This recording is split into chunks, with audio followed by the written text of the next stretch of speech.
Capítulo 2. Claridad y orden. Martín Vivaldi.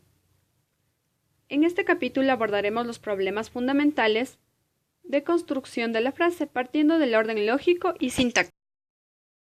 A continuación, veremos la lección número 11. Elementos de la oración o frase. La oración gramatical se la define como la palabra o conjunto de palabras con sentido completo y con unidad de entonación. Consta de sujeto y predicado. Predicado es lo que se dice en la oración, predica, y sujeto, aquello de lo que se dice o de quién se va a hablar en la oración. El predicado puede ser de forma verbal o nominal. Verbal. Lo que se dice del sujeto está expresado esencialmente por un verbo. Nominal. Consta de un nombre, sustantivo o adjetivo y va ligado al sujeto por los verbos ser o estar. Los verbos ser y estar en estas oraciones son verbos copulativos. Y debemos tener en cuenta que el sentido de la frase no se pierde al suprimir el verbo ser, pero sí se pierde sentido cuando se suprime los predicados verbales. Frase, periodo, cláusula. La oración gramatical se llama frase y es la de menor unidad de lenguaje con sentido completo. Ejemplo, la Torre de Pisa es famosa. Periodo. Es una serie de frases yuxtapuestas o unidas por medio de partículas. Frases coordinadas. Ejemplo, guarda ese arma, dijo el galán. Cuélgala en tu cuarto como trofeo. Cláusula. Combina una o varias frases de sentido indeterminado con otra principal de valor independiente para cerrar o determinar más su significado. Ejemplo, si hace buen tiempo, volaremos. Frase inarticulada y la frase nominal tienen las siguientes características. Una frase definida como un enunciado que se basa a sí mismo y se puede construir en mínimo de elementos, no es preciso que sean gramaticales. Ejemplo, oiga, cállese. También es un grupo de palabras o una sola palabra. Sucede en los títulos. No se las puede llamar elípticas sino nominales. Produce un efecto de rapidez. Una frase debe estar en cierta manera organizada en torno al verbo. Oración y sintagma. La oración gramatical se define como toda forma lingüística que no esté incluida en otra forma lingüística, más amplia. Clases de sintagmas. Lo veremos en un ejemplo. El niño mastica chicle muy contento en la cama. Sintagma nominal, el niño. Sintagma adjetivo, muy contento. Sintagma verbal, mastica chicle. Sintagma preposicional, en la cama. Lección número 12. Elementos modificadores o frases modificadoras. Llamamos elementos modificadores a la palabra o conjunto de palabras que se unen a una parte de la frase para calificar o determinar su significación. Tenemos la siguiente oración. Las mujeres de nuestro pueblo cogen leña para sus casas en el campo. En esta oración completa veremos algunos elementos modificadores. Tenemos como sujeto las mujeres, complemento del sujeto de nuestro pueblo. Como verbo, cogen, complemento del verbo, directo, leña, indirecto, para sus casas, circunstancial, del lugar, en el campo. Lección número 13. Orden de las palabras y construcción de la frase. Para construir una frase hay que tener en cuenta los principios sintácticos, el orden lógico y la construcción armoniosa. Primero, sujeto, segundo, verbo y tercero, el tributo o complementos. Ejemplo, sujeto, Isabel II, reina de Inglaterra. Verbo, concedió. Complemento directo, la independencia. Complemento indirecto, Aguana. Complemento circunstancial, no hace mucho tiempo. La oración quedaría, Isabel II, reina de Inglaterra, concebió la independencia Aguana no hace mucho tiempo. Lección número 14. Construcción lógica, el orden de las palabras y el orden de las ideas. Tenemos que tener en cuenta que el orden de las palabras se gobierna por el interés psicológico o el orden lógico. Al escribir conviene seguir el orden de nuestro pensamiento. Veremos las reglas o principios esenciales. Primero, conviene lograr las ideas entre dos o más frases. Segundo, deben presentarse tales ideas según su importancia. Tercero, es necesario evitar las faltas de sentido que no correspondan al orden lógico-psicológico. Los principios lógicos son una idea que puede ser expresada de diferentes modos y conviene que el orden de las palabras se someta al mismo orden de las ideas. Lección número 15. Construcción lógica, la cohesión en el párrafo y las frases desordenadas. Empezaremos por la cohesión. Orden lógico, interés lógico. En un párrafo debe procurarse ligar la idea inicial de una frase o la idea final. Ejemplo, el edificio incendiado era un chalet de lujo. El fuerte viento reinante avivaba las llamas y les daba una espantosa intensidad.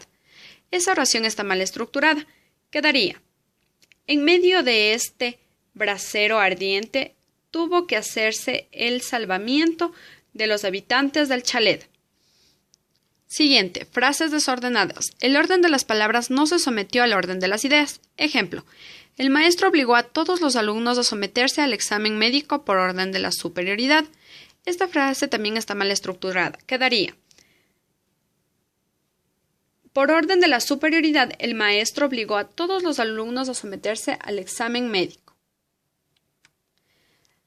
Lección número 16. Construcción lógica. El relativo que y su antecedente. Tenemos que recordar que el pronombre relativo debe colocarse cerca de su antecedente. Tenemos las siguientes observaciones. El empleo de que, cuyo, cual es causa de equívoco. Se recomienda sustituirlo por el cual, del cual. Tenemos un ejemplo. Hay una edición de este libro la cual resulta muy agradable por su inspiración. Esta oración está bien. Estaría errónea si se dice: hay una edición de este libro que resulta muy agradable por su impresión. Hablaremos del apéndice. Es la fisonomía de la construcción española. Se caracteriza por su tendencia de anteponer la palabra más expresiva. Tenemos la anteposición y la negación. Los perfiles estilísticos del idioma español son poca gramaticalización, la influencia popular, la afectividad y el predominio de la acción. Lección número 17. La colocación de modificativos y la claridad de la frase son: modificativos son aquellos vocablos o frases breves que alteran, modifican de algún modo el sentido del pensamiento. La mayoría de ellos son adverbios o frases adverbiales. Entre las palabras modificativas requieren de atención: apenas, entonces, luego, casi, solamente, enseguida y después. Tenemos un ejemplo. Apenas unas 50 personas del tendido 7 de pie pudieron ver la faena. En esta frase quiere decir que entre los espectadores del tendido, solo unos 50 que pudieron pararse pudieron ver la faena. Lección número 18. Unidad de propósito o la coherencia entre la idea principal y las ideas secundarias. Debe hacerse cierta coherencia entre la idea principal expresada, que es la idea matriz, y las ideas complementarias o secundarias, como podemos ver en el gráfico. Lección número 19. Problemas de redacción en las frases ligadas, la elipsis y la construcción nominal. Primero, las frases ligadas. El sujeto nos servirá de punto de referencia en estas frases. Si lo identificamos en el sentido de la frase, se nos dará mucho más clara este tipo de frases. La elipsis y la construcción nominal. Se dice que una frase es elíptica o incompleta cuando le falta algunos de sus elementos, sobre todo el verbo. Tenemos de preferencia para la construcción nominal la mayoría, gravedad y concisión de los giros nominales, su carácter más objetivo e impersonal. Hay una estrecha fusión entre el lenguaje hablado popular y el escrito literario. Lección número 20.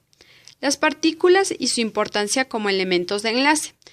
Llamamos partículas o elementos de transición entre las frases a las preposiciones, conjunciones y adverbios.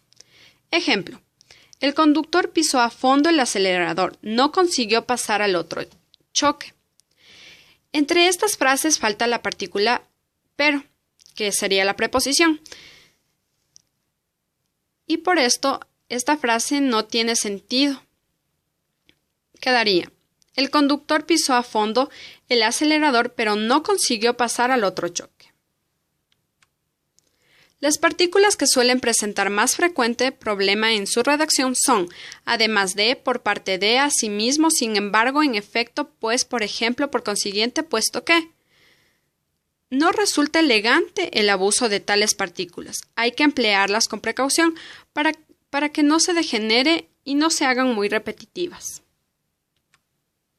Lección número 21. Coherencia y claridad en los párrafos. Alteración al sujeto. Hablaremos con un ejemplo. El carpintero examinó la madera. Después del cepillado, fue hecho con sumo cuidado. De este ejemplo ligamos al verbo examinar, la madera y el cepillado, de tal modo que este parece ser otro elemento del verbo, examinar, pero no es así. El cepillado es el sujeto de la segunda frase.